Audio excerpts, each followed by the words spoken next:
ఇదే ముఖ్యమంత్రి ఆనాడు ప్రతిపక్ష హోదాలో ఉన్నప్పుడు ఇదే మాటలను వదలడం జరిగింది. ఒక గవర్నమెంట్ సొమ్ము, దాంతో పెద్ద పెద్ద ఫ్రంట్ పేజీలలో అడ్వర్టైజ్మెంట్ అంటే అప్పుడన్నా కనీసం మేము చేసిన పనిని చెప్పుకోవడానికే హోర్డింగ్స్ వేసినాం. నువ్వు 6 గ్యారెంటీలు అని చెప్పి ఈరోజు ప్రజలను నిండా మోసం చేసి విద్యుత్ ఎక్కడిస్తుండు, విద్యుత్ ఉచితంగా ఇస్తున్నా అని చెప్పి హోర్డింగ్ వేయడం జరిగింది. అదే ఇంకా ఇతరత్ర అంశాలు ఏమన్నా కానివ్వండి, ప్రాజెక్టులు ఓపెనింగ్ చేసినా కూడా మేము కన్స్ట్రక్షన్ చేసినాము.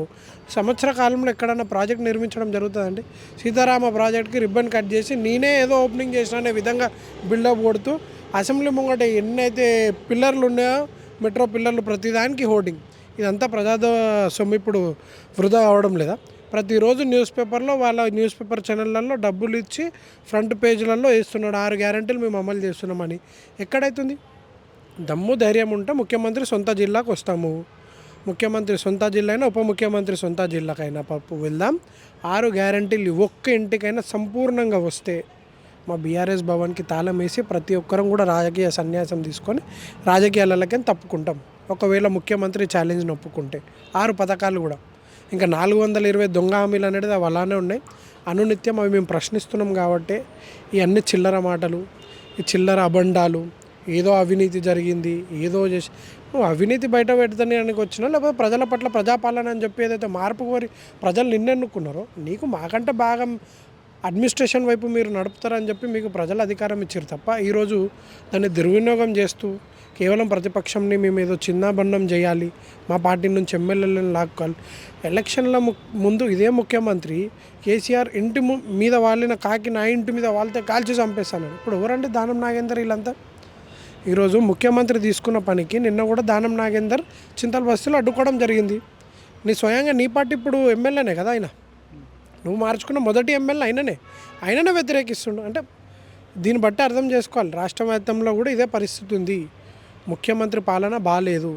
ఏదైతే ఇప్పుడు దావోస్ కానివ్వండి, ఇతరత్ర మీరు అన్నట్టు హెలికాప్టర్ ఏరోప్లేన్లు వేసుకొని ఏదో మూసి సుందరీకరణ కానీ ఏదో ఇతర దేశంకి వెళ్ళి అక్కడ ఏదో వీళ్ళు వాళ్ళ సొంత సొమ్ముతో ఏదో ఎంజాయ్ చేసినట్టు పెద్ద పెద్ద స్టార్ హోటళ్ళల్లో ఏదో బస చేసి ఆ రోడ్ల పైన తిరిగి తిని ఇంకేదో మీడియా వాళ్ళని అందరినీ తీసుకొని ఏదైతే షో చేసిరో మళ్ళీ కొన్ని మూసి సుందరీకరణ పైన అన్నాము 1,50,000 కోట్లు పెద్ద కుంభకోణం చేద్దాం అనుకురు ఈ రాష్ట్రం పట్ల. ఎందుకంటే కాంగ్రెస్ కేంద్రంలో అధికారంలో లేదు.